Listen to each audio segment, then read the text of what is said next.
Pilipinas, ang oras po natin, alas 6:38 ng gabi. Eto na ang mag-partner na mas paliliwanagan tayo pagdating sa batas. Mga payo ng mga abogado, mga usaping abogado na mas malinaw na pag-uusapan para mas maintindihan natin. Kumpanyera ng Bayan, si Attorney Rina Seco at ang Panyera ng Bayan, si Attorney Cam, Cheryl Adami Molina. Dos Kumpanyeras sa DZRH Radio, DZRH TV at DZRH Online. Bago mo kasuhan, bago ka pumirma, bago ka makipagkasundo, makinig muna sa Dos Kumpanyeras. Dos Kumpanyeras. Magandang gabi po, Luzon, Visayas, and Mindanao. Welcome po sa aming programa. Ito po ang Dos Kumpanyeras. Kasama po ninyo kapiling ang mga panyera ng bayan. Ako po si Attorney Cam. Paon naman yung mic ko, panyera.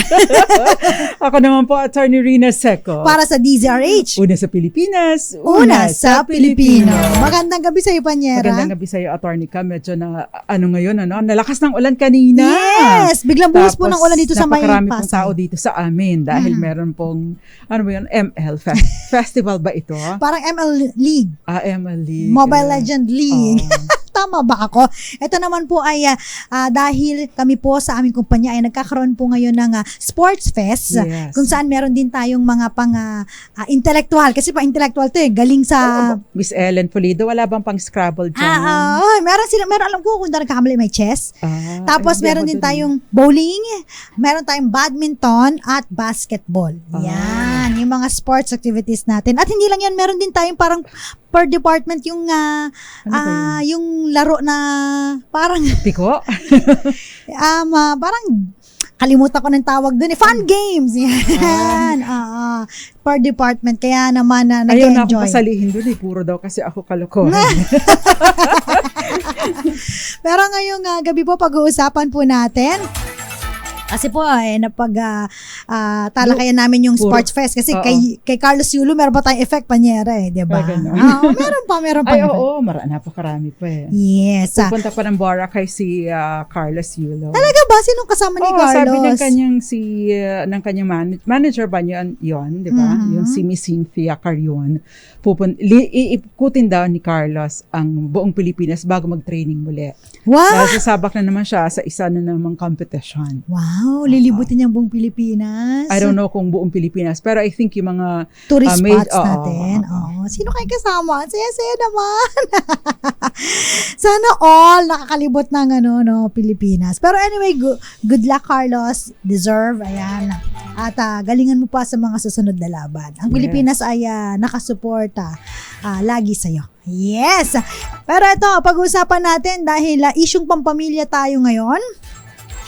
Hindi po natin pag-uusapan ng pamilya ni Carlos. Hindi pamilya ni Carlos. Isyung pamilya lang tayo ngayon. Dahil ang ating topic po natin ngayong gabi ay kung hindi magbibigay po ng sustento ang tatay, pwede bang hindi pakita ang anak? Kasi karamihan panyera sa mga pang-blackmail, mga nanay, na nasa kustodiya ang kanilang mga anak, alam naman po natin kapag ang mag-asawa po, especially kapag hindi sila in good terms. Yun ang usual na problema. Yes. Nagiging collateral ang anak, Attorney Cam. Kapag di ka nabigay ng sustento, hindi mo makikita ang anak mo. Yan. At kapag hindi mo mahihiram. Hindi mo mahihiram. Hindi mo masisilayan. Yan. Mga ganon, hindi ba? So parang pinamba-blackmail naman na kapag hindi nagsustento, hindi mapapakita yung anak. So tama po ba yun? Abay, para sa mga ibang ama na, sige nga, hindi nga ako magsusustento. Di ba, no? Yung mga ibang ganun tatay kasi, Attorney kami, no? Sa ating batas po kasi, kapag ang mga magulang po ay hindi kasal, ang parental authority po ay nasa nanay. Custody at parental authority is with the mother. Hanggang siya po ay minor de edad. Oo. Medyo liamado ang mga nanay. Ayan. Pero kapag halimbawa naman po kasal, kasal ang magulang, lang, dito, tinitignan kasi kung ano yung best interest ng child. Pero, tinitake into consideration yung below 7 years of age ay dapat nasa nanay. Kapag ka nagsasama, syempre both. Ibig sabihin, joint parental authority. Nagkakaroon lang ng preference kapag ka po naghihiwalay yung mag-asawa. Yes. Ayan. So, ganun po, no? Medyo laging liyamado sa tingin natin yung nanay. Unless otherwise, mapakita nyo po, no? Na unfit ang nanay at hindi dapat may award sa kanya ang custody at ang parental authority. Ayan. Ibig po sabihin, unfit ay hindi, hindi kwalipikado, no? Ibig pong sabihin, maaring manganib ang bata, maaring mapabayaan. Yun. Yes. At saka alam naman po natin, no, kakibat po ng child's custody, syempre yung issue tulad ng paghihiwalay, legal separation, annulment, ayan. At kanino nga ba mapupunta yung kustodiya ng bata? Sino po mag-exercise ng parental authority? Dos Compañeras. At kaakibat niyan, syempre, Attorney Cam, ang sustento. Yes! Isa sa pinakamahalagang aspeto na dapat tinatalakay, yung sustento dahil nga po, syempre, yung welfare ng bata ang ang pinatutungkulan nito. Syempre, ang karapatan na mabuhay ng maayos, may pagkain, mayroong sapat, no, na provision para sa kanyang mga basic na necessities or basic needs. Yes, at dagdag pa dito, 'di ba, kapag nagdesisyon na syempre ng kustodiya, no, kung kanino i-award ang custody ng bata, yung parental authority, papaano naman yung visitation rights o yung visitorial rights ng tatay or nanay o yung isang magulang na hindi sa kanya custodian. Oo, custodian. So, yun po yung mga pinag-uusapan, no, kapag custody po ng anak ang nakataya. Ayan. Alam mo, Panyera, mahirap sa isang bata, no, na magkahiwalay ang magulang, pero kung nakikita kasi na hindi na talaga mag-work out, no? Talagang may mga ganun hindi natin nilalahat, pero may mga sitwasyon kung saan hindi nila nakita nung sila ay magjowa pa yung mga sitwasyon na maaari nilang kaharapin kapag sila ay mag-asawa na o kaya nag-live-in, di ba? At nagkakaroon ng hindi pagkakaunawaan. So nag-decide po ang both parents po na maghiwalay na lang.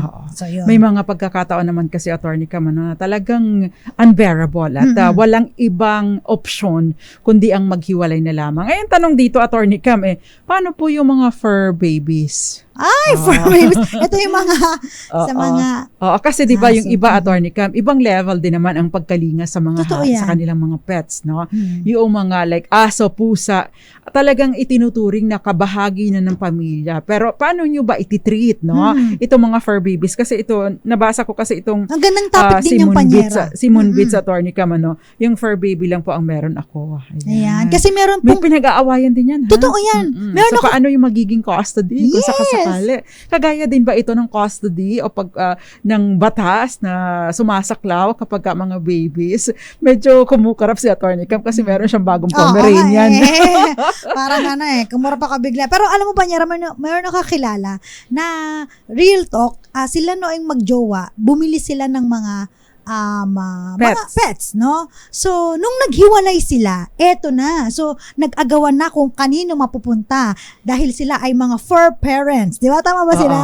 Kung kanino mapupunta yung kustodiya ng mga aso. Ang aso nila parang 4.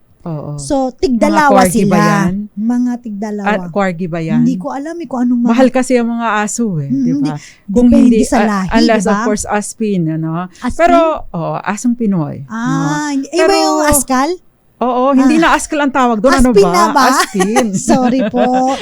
Askal lang alam ko. Ayan. Ayan, yun. So, yung mga asong Pinoy, Attorney Cam. Pero alam mo, napakatatali ng mga asong Pinoy, Attorney Cam. Yes.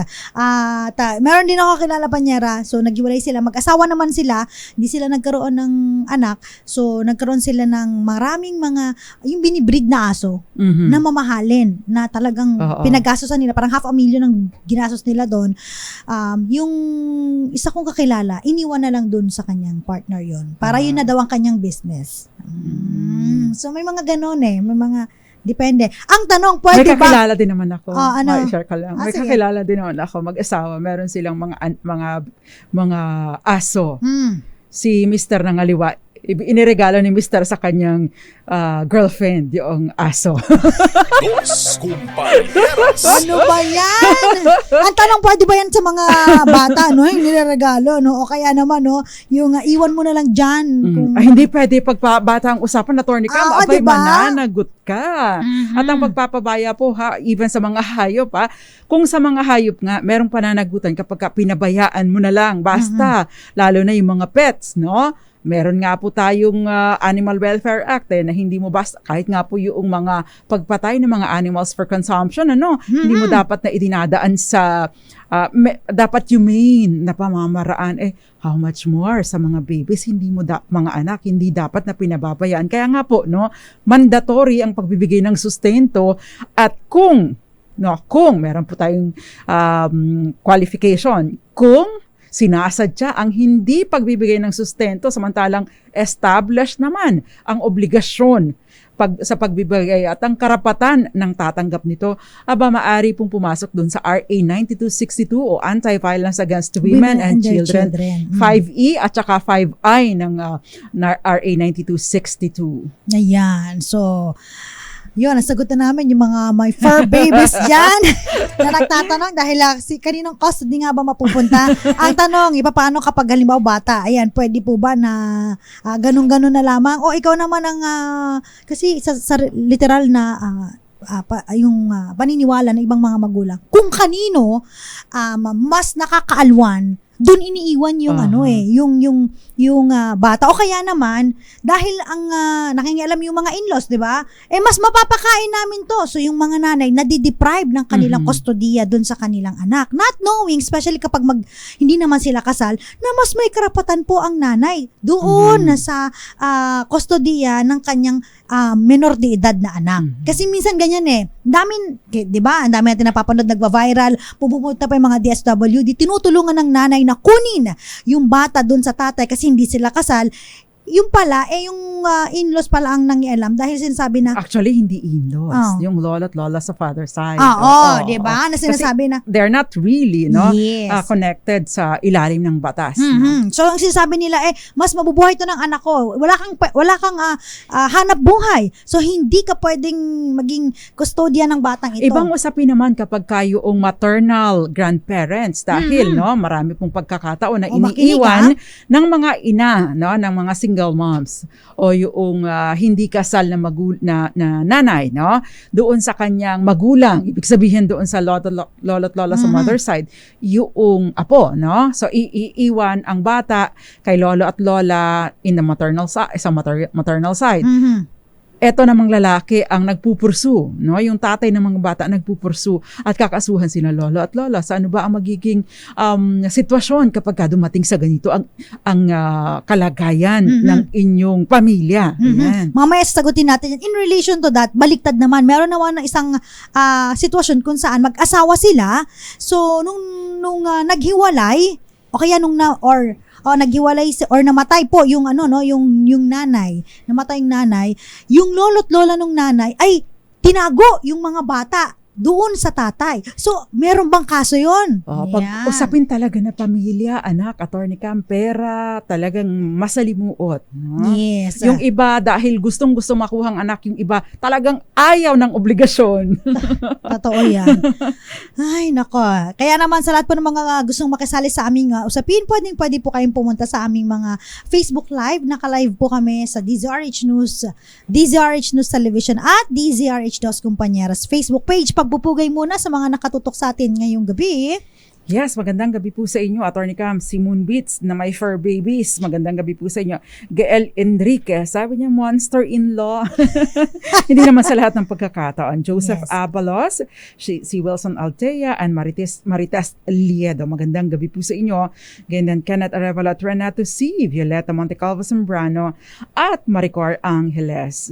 Henry Dolohan ng Zambales, magandang gabi. Si Jerry Sumagaysay, uy, kahapon, nakita ko. Na-meet natin si Ginoong Jerry Sumagaysay. Magandang gabi po sa inyo. Magandang gabi po sa inyo, sir. Volunteer pala natin siya. Mm-mm. Si Rudy Valpalma, ganyan si Eds Maglakas at Tracy Simona, Charo Abraham. Uy, yung mga taga Cebu ha, maayong gabi ika ninyong tanan, especially sa iyo, Miss Tracy Simona, dyan sa, I'm not so sure kung anong town siya, diha sa Cebu, maayong gabi ika ninyong tanan. Leo Havares ng Puerto Princesa sa Palawan, magandang gabi po. Mirna de la Cruz, Clifford Castro ng Cagayan Valley, Florence Regalo ng Pila, Laguna, Isagani Garland, at ganun din po Espiritu Arnel ng Dasmariñas, Cavite. Magandang Si gabi. Tita Ami Miraflor Garcia, Miss Charo Abraham, Joey Barbecho, at Danilyn Zalubeta dyan sa Mugpog, Marinduque. Magandang gabi po sa inyo, Mama Irene Almodovar at lahat ng mga nanonood sa atin sa iba't ibang panig ng mundo. Good morning, good afternoon, good evening, and good night. Lalong-lalo na kay Eli Abanto at syempre kay Joy Garimbao at Ray Mendoza. Gabi na po dito sa Pilipinas, Ginoong Ray Mendoza. Good morning kasi sabi niya, nasaan po ba kayo, Mr. Ray Mendoza? Magandang gabi po sa inyo. At syempre, Odette Oxales is watching with you. Wow! Thank you! Maraming salamat. Ayan. At may mga nagko-comment pa sa atin, no? Maraming salamat dahil sila po ay nagsasabi na marami silang natututunan sa ating programa. Thank you so much po. At sana ay wag niyong kakalimutan lagi ang Dos Compañeras. Sabi ni Ma'am Violeta Montecalvo Zambrano, alam ko ang custody ng baby ay sa ina, 7 below, di po ba? Depende po sa sitwasyon. That is the general rule. Pero sa ilalim po ng batas, lagi pong may exception to the general rule. Pag-uusapan din natin yan sa pagbabalik ng Dos Compañeras. Ilan po muna ang mga paalala dyan? Lamang po kayo nakakasama pa rin ng mga panyera ng bayan. Ako po, si Attorney Cam. Ako naman po, Attorney Rina Seca. I was hoping na ikaw ang last kasi babanggitin mo pa yung ating malakas promo question. Yes, eto na. Para sa ating malakas question sa mga gustong manalo ng 500 pesos. Ano ang tawag sa karapatan ng tatay na mabisita ang kanyang anak? Alamin po yan. At kung alam nyo na, sige po, mag-message na po kayo sa DZRH Dos Compañeras Facebook page. Magbabalik po kami. Kami pa rin po ang Dos Compañeras. Dos Compañeras. RH. Dos Compañeras.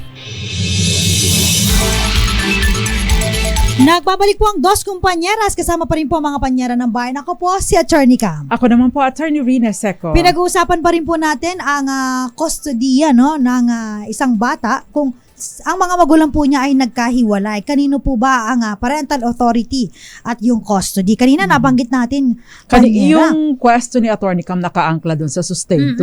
Yes. Hindi ka magbibigay. PES. Di mo makikita ang anak mo. Oo, pag wala kang binigay na kinsenas katapusan, katapusan mo na rin na hindi makita So, ang tanong ay pwede nga ang po anak bang mo. gawin ito? Yes, no? oo. So, ito po ay hindi po pwede. Magkaiba pong issue yung tungkol sa pagsusustento at magkaiba pong issue yung tungkol sa custodia or visitorial or visitation rights. Yes. No? Dahil hindi po dapat na nakadepende sa anumang kondisyon maliban sa kakayanan at pangangailangan, no, yung pagbibigay ng sustento, yung pagpapakita sa bata ay karapatan po ito, no, ng isang non-custodial parent. No, ibig sabihin yung walang custody sa bata, karapatan niya po ito unless of course merong rason o dahilan para pagkaitan siya ng ganitong karapatan. At ito po ay nakasaad naman doon sa RA 9262. Kaya nga po, merong karapatan na ibinibigay ang batas para makakuha ka ng protection order. Yan. Kaya naman yung mga nag-iisip po dyan na sinasabi na ay pambablackmail po yung kanilang anak, no, para hindi makita ng tatay, wag niyo pong gagawin yan. In fact, minsan nga yung ibang ginagawa, no, kapag hindi ka nagsustento, babawsi kita, laging gano'n ang pero panapag hindi naman sa lahat ng pagkakataon ay applicable ito, Correct. Dahil dalawa pong instances lamang, no, na maaring gamitin yung vowsy bilang panakot para makahingi ng sustento. So, yung mga nanay naman po, no, kung madadaan si po, attorney kami. kung madadaan po sa mabuting usapan, no, mas mag-igi na kayo po ay nagkakausap. At kapag Huwag kayong gera pa, Tani. Oo. Walay na nga kayo, magigera pa kayo. kayo. Di pag-usapan nyo Mhm. yung mga obligasyon at karapatan. Upuan nyo. Diba? At kapag kayo nagkasundo na dun sa isusustento ninyo, no, tandaan po ninyo na hindi yan fix. Yes, Hindi yan ito po yung fix, tinatawag na provisional. Ibig sabihin maaring bumaba, maaring tumaas dahil subject doon sa depende sa pangangailangan at kakayanan. At may mga pagkakataon na nawawala din, no? Yes. Kasi maari po magtapos, no, yung obligasyon sa pagsusustento sa anak. Pero sa asawa, habang kasal pa kayo, ay nandoon. Unless of course, yung humihingi ng sustento ang nagbigay ng dahilan para tanggalan siya ng sustento. Yes. At kanina nabanggit din natin, no, balikan lang natin yung before we pause for commercial break, yung unfit na nanay, no? O kaya, no? Kasi tinitignan po ng korte kung kanino po ba dapat mapunta ang kustodiya ng bata. Tinitignan po ang best interest lagi ng child. So, yung nabanggit ng ating texter kanina na 7 pababa, ito po ay sa nanay. sa nanay, Unless kapag magkasama merong sila. rason. Yes, may compelling reason na sabihin na unfit ito. So, ano yung mga compelling reason, no? So, maaaring halimbawa po, no, yung napatunay na gumagamit ng droga, yung nanay, at sinasubject pa for drug abuse yung bata. Syempre, I think, Panyera, compelling reason, dapat hindi sa kanya ibigay ang kustodiya ng anak. Kung halimbawa rin pinamamalimos ang bata. Yeah.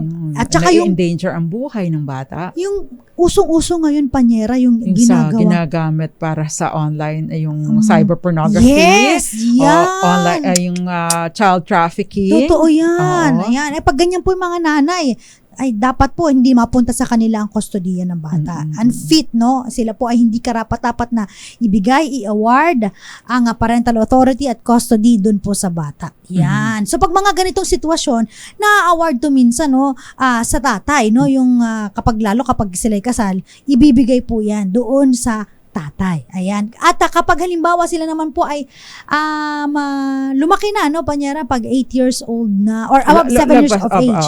Minsan, tinatanong din naman pinapamili. Pero itong pamimili na ito available lang kapag kayo ay kasal. Yes. No? Kasi default po, kapag hindi kasal, ibig sabihin non-marital child, ang default na custody ay sa nanay. Yes. Yun. Ito nga si tatay, para makuha niya ang custody ng bata, kailangan niyang pumunta sa korte at hilingin, no, na mai-award sa kanya ang custody. Pero dapat niyang patunayan, no, it is for the best interest of the child, at hindi lang yun na unfit, no, yung nanay. Oo. Ito po yung yung advantage naman po kapag hindi kasal at menor de edad ng mga bata, nasa nanay yan. Unless patunayan nga na hindi po siya fit. Paano sabi ng nanay, disadvantage po, ay gusto magbuhay dalaga. Di ba? May ibang ganyan naman, gusto magbuhay dalaga, iniiwan kung kani-kanino ang bata. ang bata, di ba? So yan. Yung question kanina, Panyera, papaano kung halimbawa naman mag-asawa sila, tapos namatay yung nanay, eventually, ang ginawa nung magulang nung nanay, itinago yung bata, no? So, kasal ba ito? Kasal sila. So, kasal sila. So, ang nangyari dito, Panyera, yung tatay nag-file ng kasong kidnapping. Kasi nawala sa kanya. Nawala sa kanya yung custody tsaka parental authority na dapat po ay siya. Kapag nawala po yung isa, sa tatay po yan, lalo't mag-asawa po sila. So, yun ang nangyari doon. Nakasuhan ng kidnapping, no? Yung kanyang mga lolo't lola sa mother side dahil itinago po ang bata, itinakas ng walang paalam at hindi sinasabi kung nasaan ang bata. By the way, kapag po hiniram ninyo ang bata, ayan, doon sa custodian ng bata, no? Doon sa may nag-exercise ng parental authority at pumayag at hindi ninyo naisauli sa oras na ipinangako or napagkasundoan ninyo, maaari pong magkaroon kayo ng liability dito, kung halimbawa po walang valid na rason kung bakit hindi nyo siya naibalik. Dahil ito po yung tinatawag na failure to return a minor. Yes. Dapat pong i-install ninyo sa rightful custodian yung bata na ang pangit pakinggan nung hiniram, pero yun ang usual na ginagamit na term natin, no, na for a while, ay nakasama ninyo. Meron din naman ako kakilala panyera na siya yung nanay, pero dahil hindi nag-work out yung kanilang yung kanyang pakikisama doon sa lalaki, yung bata kasi ay laging nandun sa lolo at lola. So, silang dalawa ay nagtatrabaho. Nung nakahanap yung lalaki ng iba, ang ginawa niya, pumunta sa bahay nung nanay at tatay nung kanyang kalivin at sinabi, hihiramin ng bata. Okay. So, hihiramin ng bata. Pero, hindi niya na binalik yung bata kasi nga kinuha niya na dahil gusto niya na makasama yung Kasa anak po niya. ito kapag may mga ganito. Hindi, nanay naman. Nanay, nanay. Nanay, Okay. baliktad naman. Nanay naman yung hindi nagbalik. Oo. Pero kanino ba ang actual custody or awarded ba ang custody? Hindi siya awarded. Alam mo naman sa probinsya, 'di ba? Parang iniiwan muna sa lolo't lola, tapos magtatrabaho pareho. Naghiwalay. Itong lalaki ng babae. So, yung babae, kinuha yung anak niya dun sa lolo't lola. Okay. Oo. Ang tanong, pwede bang kasuhan naman ng lolo't lola na kidnapping? Yung nanay, hiniram lang daw. O, Pero nanay kasi ito. Nanay po kasi may custody sa bata. Sa ganitong sitwasyon, hindi po pwedeng kasuhan yung nanay ng kidnapping. Unlike kapag ang lolo't lola ang kumuha doon sa joint custody or joint parental authority, namatay yung isa, baliktad po ang sitwasyon. Pag dito, wala po. Yan. Pero ang tatay po maaaring magkaroon ng liability ng ganito. If for example, wala siyang joint parental authority at yung parental authority at custody ay awarded na sa iisang parent lamang. So yung non-custodian parent kapag hindi niya ibinalik on time, ang bata ay maaari na at walang dahilan o valid na dahilan, maaari po siyang magkaroon ng liability dito. Magandang gabi sa iyo, Ferdinand Serrano at kay Ray Mendoza dyan sa Astoria, New York. Magandang gabi. Glamorosa TV at Judith Lorico dyan sa Tokyo, Japan. Yes, magandang gabi po. Dos Compañeras. So yan, klaro na po, as a general rule po, yung father and mother po ang mayroong custody. Parental authority. May parental Magkakambal authority. po itong parental authority at custody. At kapag illegitimate children or non-marital child naman po, Nasa nanay. nasa nanay po yan. Bakit po ba magkasama yung parental authority at custody? Syempre, ikaw ang magdidesisyon sa isang minor de edad dahil ikaw ang kasama. Ikaw ang custodian. So may question dito, tama po ba na sa nanay pa rin po ang parental authority kahit po hindi kami kasal pero pumirma naman ako sa birth certificate ng anak ko. Ni-recognize niya. Kahit po na ni-recognize niyo po yung anak po ninyo, kung hindi pa rin po kayo kasal, sa nanay pa rin po. By the way, hindi po nagiging legitimate ang isang bata just because pumirma kayo or in-acknowledge ninyo. Kapag ka po in-acknowledge ninyo ang bata o pumirma kayo sa birth certificate, pero hindi kayo kasal ng magulang ng bata, ang tanging, yun po ay yung birth certificate nun, ay ibig sabihin ina-acknowledge na siya. At ibig sabihin, hindi na kailangan pang dumulog sa korte para patunayan ang paternity or pagiging magtatay ninyo. At kung sakasakali magkaroon ng may mamatay itong tatay, matik, sabi nga nila, na ikaw ay tagapagmana, bagaman at nandun ka pa din sa level ng non-marital child, just the same, hindi mo na kailangan pang patunayan yung filiation or paternity and filiation dahil nga po in-acknowledge na naman. Again po, ang non-marital children po, usually dati po ginagamit po, kapag hindi kasal, surname ni nanay. At a parental authority and custody ni nanay. Dahil lang po sa Revilla Law, ayan, doon na po pinayagan sila na gamitin ang apelido ni tatay nang may consent ni tatay pero hindi sinabi doon na yung mandatory custody ganun din magiging share din sila. So wala pong ganon. Tsaka by the way, hindi po mandatory na hindi po automatic na kapag ka in-acknowledge ng tatay ay gagamitin na kaagad ang apelido ni tatay. Yes. Si nanay ang nagdidesisyon dahil hindi naman kayo kasal di ba? So sa anak muna. Pero later on, kapag tanda na, pwedeng ang anak mismo, lalo na pag dumating na siya sa legal na age, pag tumuntong na siya ng 18, maaari niyang hilingin, siya mismo ang gumamit noon. Yes. Or kung naging option ni nanay, sige, paggamit na natin sa bata, yung apelido mo. dahil mabait ka naman, pwede po yun. Yun. Dos Compañeras. So, muli, yung mga tatay o kaya po ay yung halimbawa ay parent of the child, no? Usually tatay po yan, has the natural right din po para sa kanyang non-marital child dahil nga sa nanay po ito, meron po sila again na visitation rights para mabisita ang kanilang anak, matignan no kung kamusta na ba ang kanilang anak at ito po ba ay merong magandang kalusugan, magandang edukasyon para in case na sa support din po, no? Kung ano bang kailangan, makikita niya kung ano yung mga pangangailangan ng kanyang O tsaka na-assess, baka naman naaabuso ang bata sa custody ninyo, diba? Hindi nyo namamalayan. No? So, ang payo lamang namin po sa inyo, kung kayo po ay nasa ganitong sitwasyon, pinag-aawayan nyo ng bata, pwede po ba pag-usapan na ninyo ng maayos? Huwag nyo na pong dalhin pa sa korte. Dahil kapag pumunta pa kayo sa korte, syempre, mag-i-engage pa kayo ng abogado. E di sa halip na gastusin nyo, pambayad sa abogado at pagpoproseso sa korte or pagdalo-dalo sa mga hearing sa korte, gastusin nyo na lang sa anak nyo, di ba? Si attorney lang ang pinapakita nyo ibigay nyo na lang sa panagot sa mga pangangailangan ng bata. At saka po pwede po ba dun sa mga nanay din po no na syempre nasa atin lagi ang kustodiya no, ang general rule dapat nasa inyong pangangalaga. Wag naman po sanang i-brainwash o kaya yung mga lolo't lola.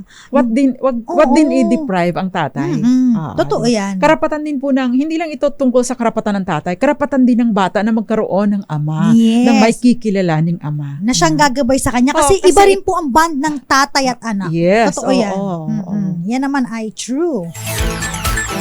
Mga practical tips sa Attorney Cam na hindi na kailangan pang idaan sa legislation or idaan sa korte. Hindi sa lahat ng pagkakataon, bagaman at legal ang usapan, ay kailangan po ninyong pumunta sa korte. No? Kung makukuha po sa mabuting usapan, para din po sa best interest ng inyong anak. At syempre, kapag po kasi kayo nagkakasuhan pa, naaapektuhan po ang bata. Yes. Ang maganda, try to be friends, no?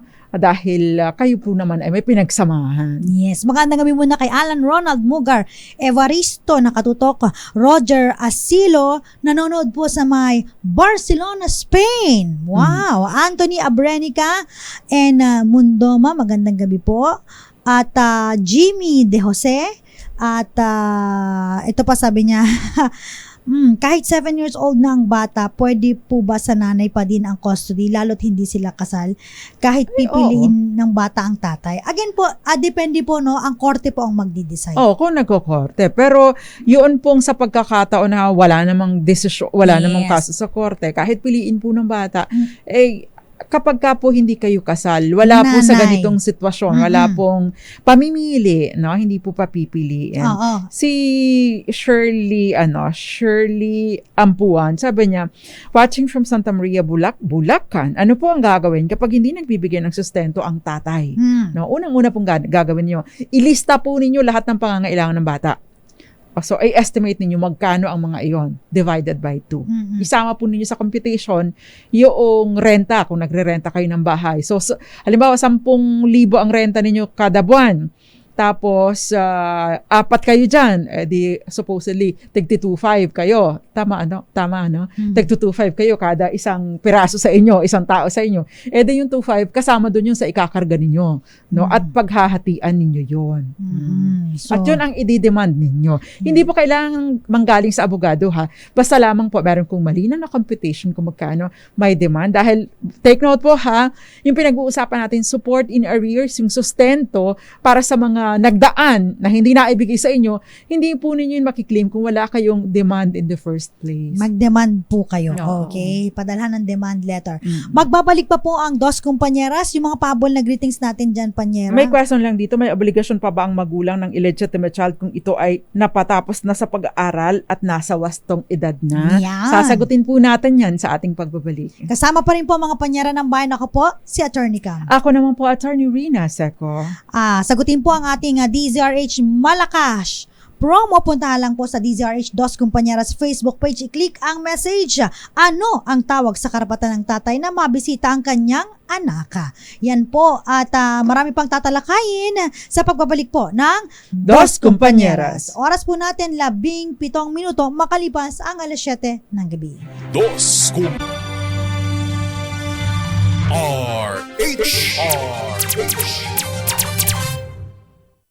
Dos Compañeras.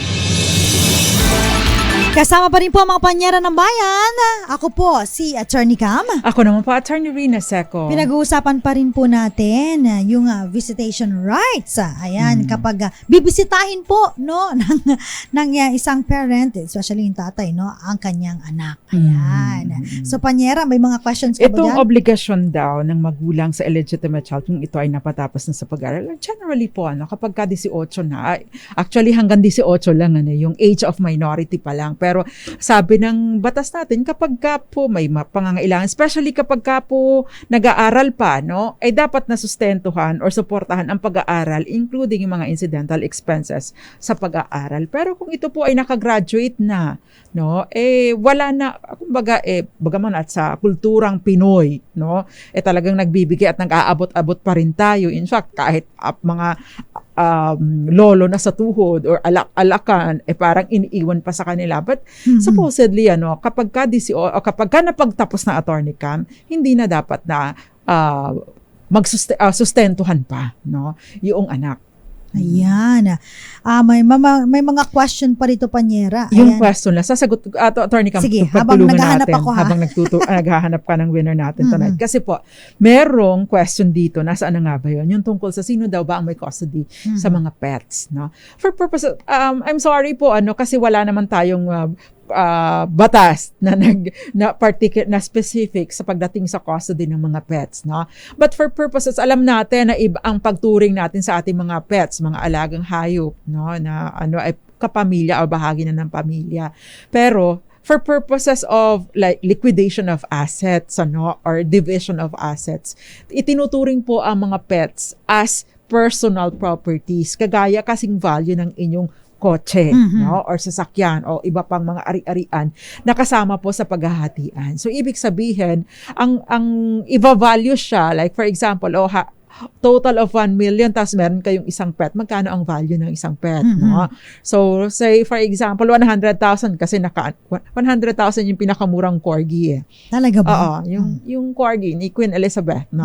So kung halimbawa 1 million tapos 100,000, so paghahatian ninyo 550,000.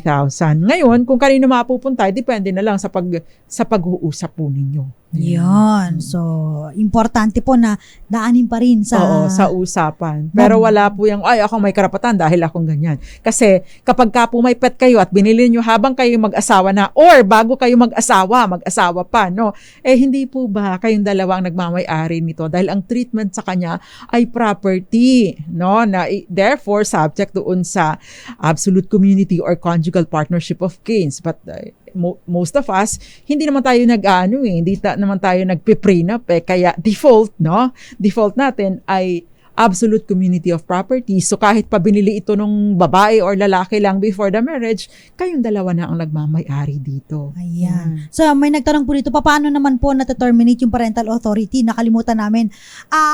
Of course, kapag namatay po yung isa or dalawang magulang, ayan, no? So, nata-terminate po yung parental authority. Kapag namatay yung bata, so of course, wala rin parental authority. Kapag inadapt ang bata, panyera, di ba?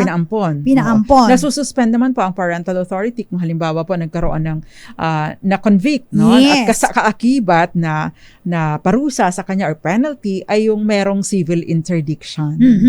At ganun din po, no? Kapag halimbawa, nasususpend din po ang parental authority kapag yung tinrato po ang bata with excessive harshness and cruelty, yung binanggit ni Panyera, kapag pinagbebeg, ayan, o kaya ini-involve sa mga exploitation, ayan. Ang mga acts of lasciviousness, sinasubject po yung bata dyan, at saka po yung mga nagbibigay ng mga corrupting orders, ayan, sinususpend po yung parental authority, ayan. So ito po yung mga sample lang po, no, kung kailan po madideprive din yung parental authority sa mga magulang.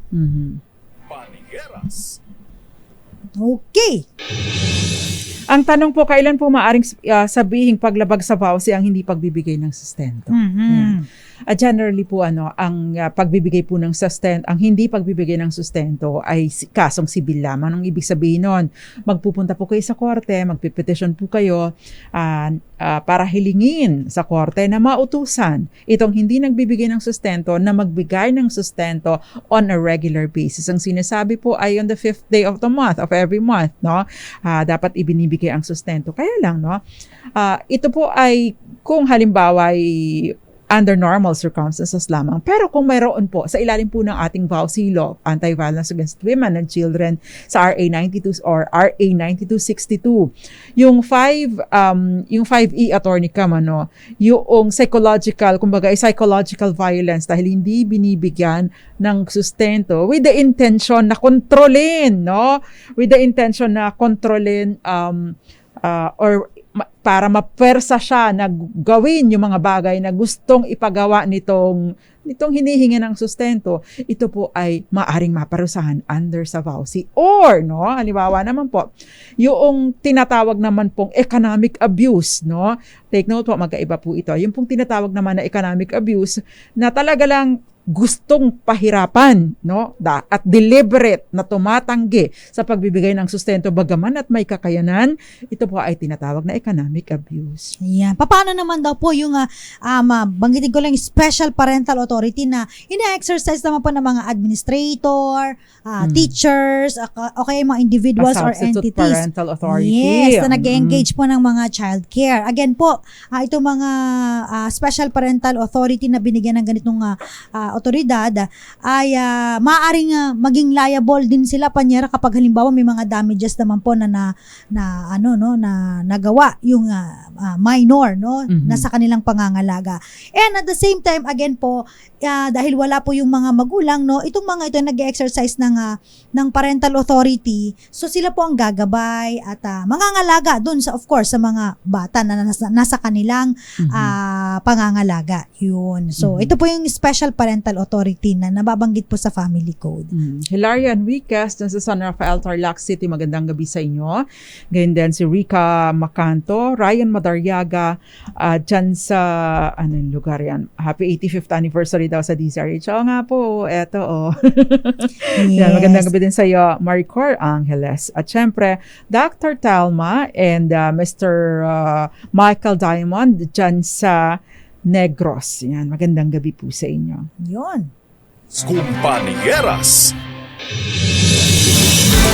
Meron pang mga iba pang mga katanungan We ayan. have 2 minutes left. Meron pa Attorney tayong Cam. 2 minutes sa mga gusto pa pong magatanong. Silipin ko lang po yung DZRH News Television. Batiin ko lamang po muna yung mga nakatutok din sa atin. Baka magtampo. Ayan. Sina Vivian Arado, Frankie Millena, at Arlene Mangabang. Magandang gabi po. Si Adelina Banyel, watching from Sorsogon City.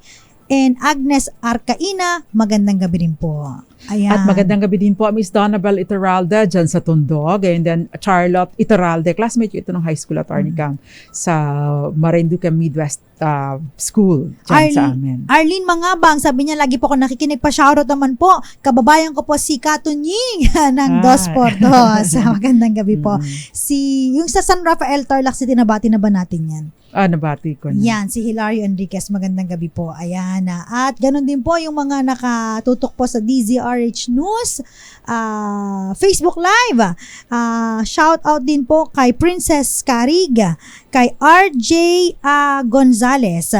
Ayan, ito may question siya. If nagbibigay naman po ang tatay, pwede po bang manghingi or magdemand ng araw ang tatay na makasama ang anak? Since pinagdadamot kasi ng nanay ang anak niya na makasama ng matagal yung bata. Salamat po sa pagsagot. Again po, ito po no, RJ Gonzales, visitation rights ang kailangan mo dito. Ayan, para matugunan no kung ilang araw ba. In fact, no, dun sa kakilala ko panyera, real talk, visitation rights, nabigyan siya, hindi lang isang araw. Talagang 3 days in a week nasa kanya yung bata. Parang Kaya, ganon. dapat lang hindi masyadong malayo kasi Yes. sa eskwelahan naman Yes. problema. So, Oo. depende po kasi ang korte pong magde-decide. Yes. At yung mga take into consideration yung mga circumstances, yung pasok ng bata, yung lapit ng bata, Oo. no? Yung ganun po, kailangan po 'yan. Hindi lang po basta-basta yung oras lamang po. No? Yes, Kulang okay. talaga 'yun. Again po, hindi po ninyo pwedeng ipagkait ang sustento ng bata just because hindi ito ipinapakita sa inyo. Para po makuha ninyo o ma-enjoy ninyo itong privilege or itong karapatan na ito, you will have to go to court. Pero in the meantime, wag po ninyo sasabihin na hindi ako magbibigay, no? Dahil ibang condition po ito, papasok po kayo dun sa vowsy kapag ginawa po ninyo itong condition. Para maisulong ang inyong visitation rights, mag-file po kayo ng separate na petition sa korte para mabigyan kayo ng karapatan na mabisita o makasama ang inyong anak. Wag po ninyong gagawing dahilan ang sustento. Yan. Yun. Baliktad yung sinabi ko. Hindi Bakit? gagawing dahilan na hindi nakikita kaya hindi magsusustento. Never ever do that. Magkakaroon po Yes. kayo ng liability. Eto na, para sa ating Malakas question. Ito na ang DZRH Mas Malakas Promo Online. Sagutin lamang ang tanong ng ating announcer sa live Facebook page ng DZRH at instant meron kang 500 pesos na premyo. Ready? Makinig mabuti. Ito na! Para sa ating katanungan, ano ang tawag sa karapatan ng tatay na mabisita ang kanyang anak? Ang tawag po ay visitation rights. Congratulations po kay Maria Arintok ng Barangay Langkaan, Dasmariñas, Cavite. Nanalo ka ng 500 pesos! Pwede na magpa-ice cream. Yes! Ma-ice cream naman! Mangala na ba yun? Yes! Hindi ko alam yan. Bukas magkakasama-sama pa rin po tayo. So, abangan po ninyo ang Dos Compañeras. Same time, 6:30 to 7:30, same station, DZRH. Yes. Kasama ang mga same attorneys. Ako po, si Attorney Cam. Ako naman po, Attorney Rina Seco. Para sa DZRH, Una una sa sa Pilipinas, una sa Pilipino. Dos Compañeras.